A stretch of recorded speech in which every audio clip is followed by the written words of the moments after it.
Most of us have played a hand of poker, enjoyed a few games of solitaire on Windows 95, or joined in on a round of rummy during a family barbecue.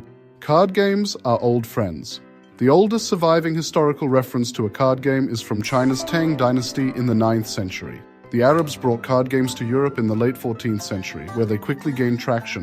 In 1377, a manuscript by Friar John of Basel detailed a game using a deck similar to the one we're familiar with today. By the 16th century, Portuguese traders had introduced this Latin deck to Japan. There, it morphed into a traditional game with ornate cards known as Hanafuda. This game became so beloved that the leading Hanafuda card manufacturer of the 19th century is still around today. Nintendo. Yeah, the very same company that gave us Mario and Pikachu. It's undeniable. Card games have left a mark worldwide. Western tradition also had decorative card games like Hanafuda. The tarot deck with mythological figures, for instance, originated in 15th century Italy. However, it never became as popular as the standard 52-card deck with 4 suits. Nintendo even partnered with Disney in 1959 to launch decks featuring Disney characters. They were a hit in Japan, but not in the West. The Western market was more interested in game dynamics and wasn't keen on paying extra for card art. It wasn't until the 90s that a game successfully combined both elements. On August 5th, 1993, American company Wizards of the Coast released Magic: The Gathering. Its creator, Richard Garfield, drew inspiration from the success of Dungeons & Dragons and Asian card games he encountered during visits to Nepal and Bangladesh. Unlike traditional card games, in Magic, players could play with decks comprised of various cards, each one handpicked and collected by them. Each card impacted the possible use and effect of subsequent cards. The game's dynamic allowed for endless strategies. At its launch, the game included 150 cards, with rules for creating many more. Today, over 20,000 unique Magic cards exist. For those unfamiliar with D&D, it's a role-playing game. To play D&D, players must understand a comprehensive rulebook, create characters, settings, discuss decisions. Each session is a lengthy, demanding endeavor. Magic aimed to capture the thrill of a D&D battle scenario within the convenience of a half-hour card game, and it succeeded. By the end of 1994, 1 billion cards had been sold. New cards are released annually, giving both new and veteran players fresh content to purchase. In 1997, the company patented the dynamics of collectible card games. But, as we'll see, this didn't prevent competitors. In 1999, Hasbro, the world's largest toy company, acquired Wizards of the Coast for $325 million.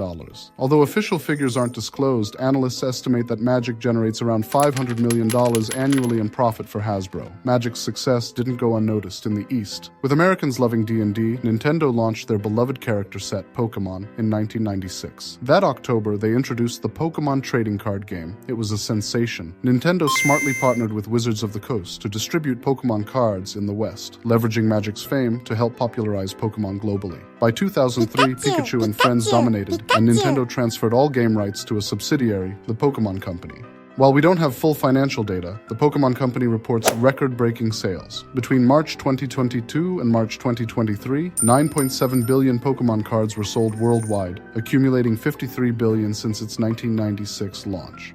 Media reports claim the Pokemon Company netted $320 million in profit in 2021, which includes royalties from electronic games, anime, and other licensed products. Pokemon TCG's success in Japan led to imitations. The most famous in the West is 1998's Yu-Gi-Oh! Other Japanese games included references to collectible card games, like Triple Triad in 1998's Final Fantasy Vacuna and Tetramaster in 2000's Final Fantasy Known. Early 2000s also saw famous electronic games adapted into collectible card game dynamics, like Metal Gear Acid and Kingdom Hearts, Chain of Memories in 2004. But it wasn't until the mobile internet era that digital card games truly soared. The first mobile collectible card game to find success was Japan's 27 Rage of Bahamut by Sigames. Released in the West in 2012 for Android and iOS, it boasted 10 million active users and aggregate monthly earnings of $5 million.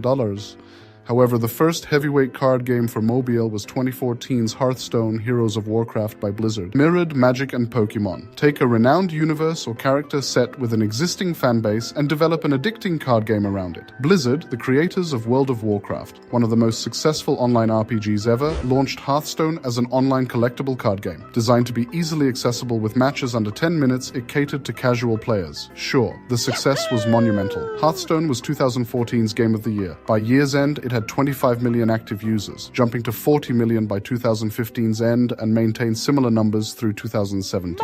While Blizzard doesn't disclose exact Hearthstone profits, it's estimated to be in the hundreds of millions annually up to 2021. Blizzard's 2014 annual report highlighted 2 game releases, Hearthstone and the shooter game Destiny, which together generated $225 million in profit. Wow. Today, dozens of online card games boast substantial active player bases, including hits like Marvel Snap, The Elder Scrolls Legends, Gwent, and many more. The collectible card game market, both physical and digital, is estimated to have earned around $3 trillion in 2022. Yeah, that's true, eh? $3 trillion. Disney is also poised to tap into this market with the upcoming release of their collectible card game, Locana. How about you? Do you love collectible cards or do you prefer the classic poker night? Have you played any online card games? Maybe a quick game of Hearthstone during a dull Friday afternoon meeting? Let us know in the comments. If you enjoyed this video, give it a like, share it, and for more content like this, subscribe to the channel.